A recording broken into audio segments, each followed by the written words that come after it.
Meanwhile, we turn our attention back to Texas, where it has been 2 weeks since devastating floods swept through parts of the central portion of the state. But for many communities, some of which are recovering from last year's flooding, the journey is far from over. Team Rubicon has nearly 100 volunteers on the ground helping families clear debris, remove hazards, and begin rebuilding their lives. Joining us is Incident Commander with Team Rubicon, Oscar Arauco. Oscar, thank you so much for joining us. So after this has all unfolded, and then, of course, we have to look with what happened last year, what is recovery efforts? What do they look like right now? Right now, basically, Team Rubicon arrived a couple days after the floods. We have great teams set up in Kerrville, Sonora, and here in Uvalde, where I'm at. Like you mentioned, about 100 gray shirts total from around the country coming in. What we've seen here, especially in Uvalde and Uvalde County, is some great organization. This is a community that is no stranger, unfortunately, to hardship. But they've also learned to be resilient. They've also learned to respond with courage.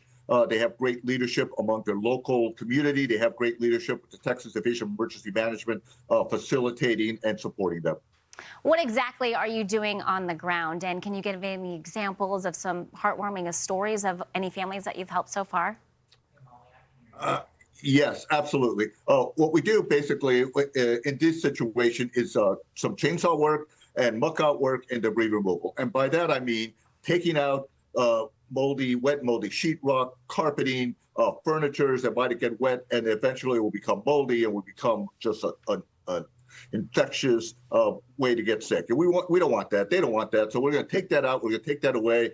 We're going to move it to the curb. The city, the county is going to take it away. If there's trees in driveways like we had yesterday, we'll take those away.